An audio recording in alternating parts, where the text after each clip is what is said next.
Alrighty, good afternoon everyone. It's 1 p.m. We're returning from recess to hear land use items. Amanda, could you call the roll, please? Commissioner Richardson. Here. Commissioner Thayer. Here. Commissioner Pettit. Here. Alrighty, I think we only have one item to hear today. There's one item that needs to be renoticed, cricket fields. I don't see anybody in the room here that was probably associated with that application, so that one will be noticed for a later date and time. As we roll through the hearing, it's the same general process. We'll ask staff to present the application and recommendations from the Planning Commission. We may or may not have questions for staff at that time, and we'll invite the applicant to provide any additional input. We may or may not have questions. At that point, we'll invite public comment if there is any, have some final discussion and make a decision. Decisions on these can be to approve with conditions, deny, or if we feel we need more information, continue to another date. But this seems relatively straightforward, so I assume we'll get to a decision. With that, I'll turn it over to Matt. I'll make a motion that we open Craven rezone case RZ-21-0049. Second. Okay, we have a motion and a second appropriately to open public hearing. All in favor, please say aye. Aye. Aye. Aye. Motion carries. I say with that, Matt, the floor is yours. Good afternoon, commissioners and those joining us today. This is the Craven rezone RZ-21-0049. This is a rezoning request from agriculture A zoning to agriculture residential at a location of 24625 County Road 21. This is just west of Elbert. As located, I have my pointer on me. Might be a little bit difficult to see, but the location generally is just west of the town of Elbert, south of Elizabeth. To preface the project a little bit, the applicant and landowner is Randall Craven, Legend Companies LLC. There's a concurrent review for a minor plat that will have an administrative decision tomorrow. The pre-application initially was held in June of 2021, and a community meeting was conducted over Zoom in July of 21 as well, with a formal application submitted in July of 21 as well. This was heard by the Planning Commission on July 5th. To preface what was discussed during that meeting, there was only a handful of comments that were addressed, and I had erroneously mistook one of the votes of no for the recommendation of approval, so I'd like to touch on that right now. So the discussion that occurred, primarily there was two things that were discussed with the commissioners and myself at the very least, that there was a question about the road length. However, that standard I didn't address during that hearing, but that standard for a roadway length is a quarter mile. I believe a planning commissioner had some question as to if it was 660 feet opposed to 1,320 feet for road length serving a subdivision with a cul-de-sac at the end. Another comment that was raised by the commissioner that voted against this application was in regards to the Atkinson subdivision, which was approved some time ago, that there was some general poor reception of that application to when that was approved at the time, that there was a lot of community output that was against that application. And for that reason, that planning commissioner had voted against that particular, against this application as presented. So I just wanted to make note of that there, that I guess the conversation was more in lines of the precedent of development and density in that particular area, but having not been provided any public comment speaking against this application or having any record of negative comments or any comments for that matter being raised during the community meeting, that we're able to proceed here with the understanding that this proposal does not have that same type of pushback as perhaps the Atkinson subdivision some time ago. I will also just say, I mean, those types of discussions are certainly more appropriate for master planning process and comprehensive plan than to take comments from another application and try to apply them within the context of another specific application, so. Exactly. And that was really the feedback that I had given as well, that we had master plan standards some time ago where we would look at density requirements a little bit more strictly than we would today with our comprehensive plan. So more or less, you know, that was the discussion that I was able to provide to him back, but he ultimately was not in support of the application. Just wanted to provide that information to you. I appreciate that. And then just the other on the roadways, more of a subdivision issue that really, Correct, and it's Should not and it's be, based on the density of the lots too. For that roadway length, if there was lots that were being proposed that were under an acre in size per our regulations, that length would be inappropriate, but the quarter mile is the restriction here, and the roadway length provided is about 620 feet, well below that number, so.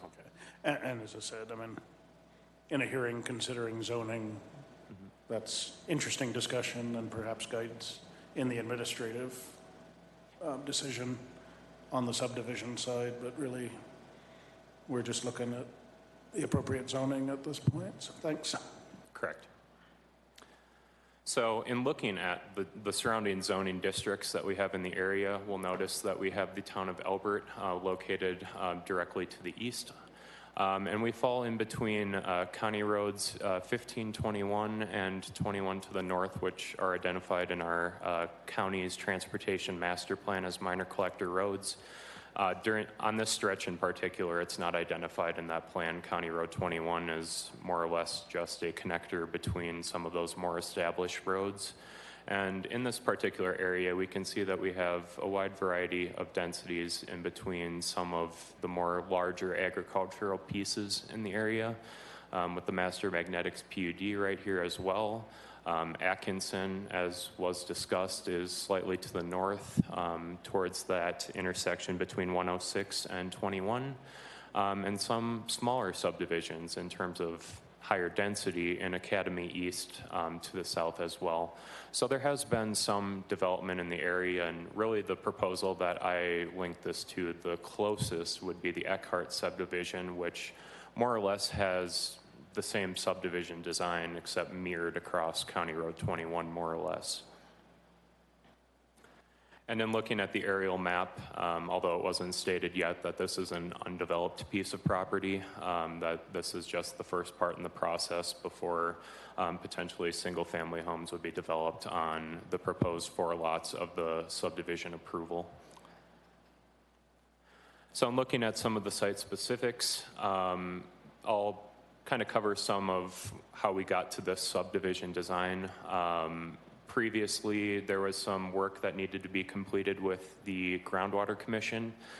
So there was some delay between the initial review of this project in the middle of 2021 and when this was brought back to us, probably February of 22, so a couple months ago. We had the design in front of us, and it was a previous stance of some former CDS employees to allow for administrative variances to differ from the 10-acre minimum with some of the right-of-way present for County Road 21 here. That upon our first glance, present staff to evaluate what we had in front of us, that it would make more sense to not increase the nonconformity of those lots from that 10-acre minimum. So working with the applicant, we were able to get a new subdivision design where we just have one non-conforming lot. At this phase of the project, the water approvals were for 4 lots. So it did not make sense to entirely scrap the subdivision design. It made sense to work with what we had and limit the non-conformance as much as possible, noting that there is standards within the zoning and subdivision regulations that allow for 10 or 15% administrative variance depending on which regulatory document you're looking at. But in general, that this access more or less will still be provided from County Road 21 as a cul-de-sac serving the subdivision. So in looking at some of the referral responses that we had, initially there was more information and more work to be done to satisfy the Division of Water Resources for an adequate water supply for the subdivision. From what I recall, it's a 2.6 acre feet per year and an augmentation plan that allows for 4 lots to be served by 4 individual wells. And the most recent letter that we have been provided from the Division of Water, which was included in your packet, that the water supply was found to be adequate and could be provided without injury. For some of the other responses that we got from Mountain View Electric, typical with subdivision applications for boundary easements to be included on a plat document, although not applicable to the rezoning request. And for the Elbert School, that there would be per lot impact fees for the subdivision, but that will be appropriately conditioned for the approval of the minor subdivision. In general, the applicant has addressed all comments and concerns that have been raised through the referral process.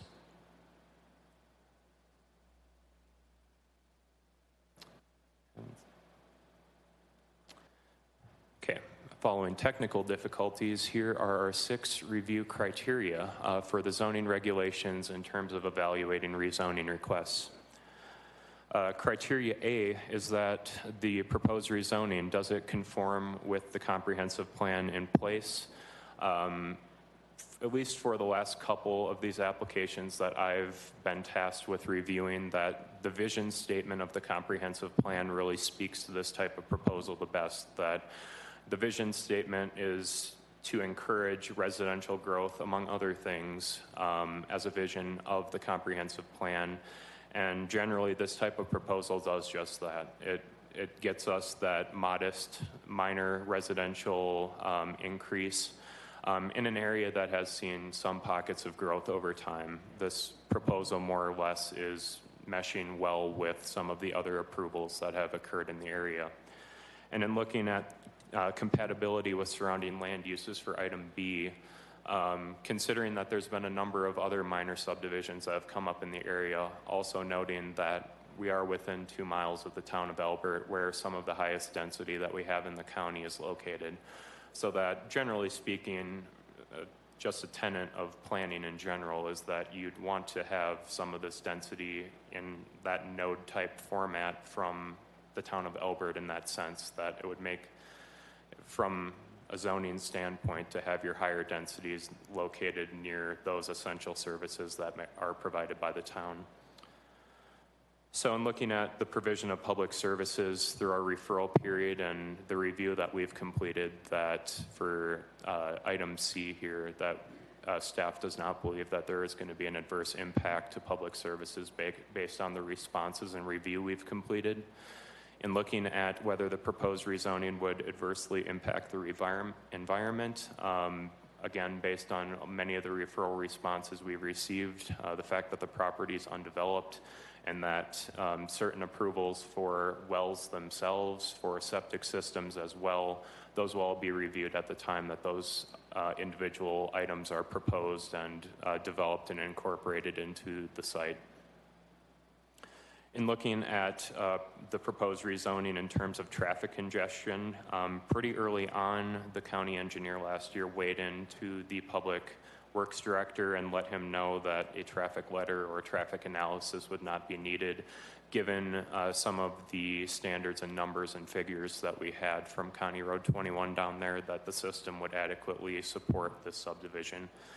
And finally, looking at whether the proposed rezoning would be detrimental to the health, safety, or welfare of Elbert County residents, staff has found that we believe that this will not cause a detrimental impact to county residents based on a thorough review completed, and mainly that the primary issue that we had that might be threatening this in the water supply was the appropriate approvals were gained and provided to us, and we've gotten the comment letter returned from the Division of Water Resources stating essentially that the water supply, that was the critical issue of this application, has since been resolved. So with that in mind, the Planning Commission recommends that the Board of County Commissioners approve the requested Craven rezone RZ 210049 based on the following findings: that the proposal is in general conformance with the comprehensive plan, that the proposal meets the criteria for approval in the Elbert County zoning regulations, that the proposal is compatible with existing and allowable land uses in the area, and that the proposal will not result in significant impact to the health, safety, or welfare of residents and landowners in the surrounding area. This approval is subject to the following conditions. The applicant will be required to remove the public hearing sign within 7 days of a decision by the Board of County Commissioners. This rezoning will not be effective until the conditions of approval are met, fees are paid, and the exhibit is recorded, and generally that this recordation is to occur within 180 days of this approval. And that will conclude my presentation. Thank you. Any questions for staff at this time? I'd invite the applicant up. Just if we could get your name and address for the record. Yes, sir. My name is Randall Craven, 10455 Reindeer Circle in Franktown. Sure. And, Is there anything to you'd say, like? Appreciate you guys reviewing the application. And, we went through a staff change during this process, and Greg and Matt and the team have really done a fine job and working with me and working together to get us this far. So I appreciate that.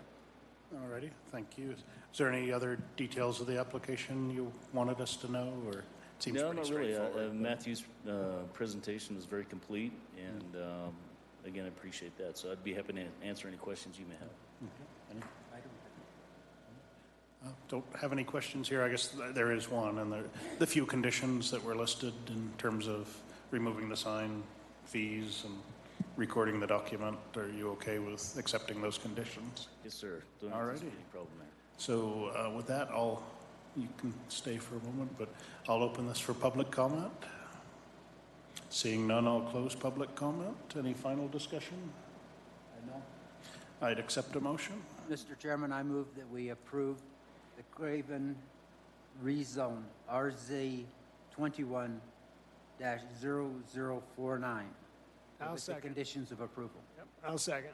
Okay, we have a motion and a second to approve this application with the conditions that were presented. All in favor, please say aye. Aye. Aye. Aye.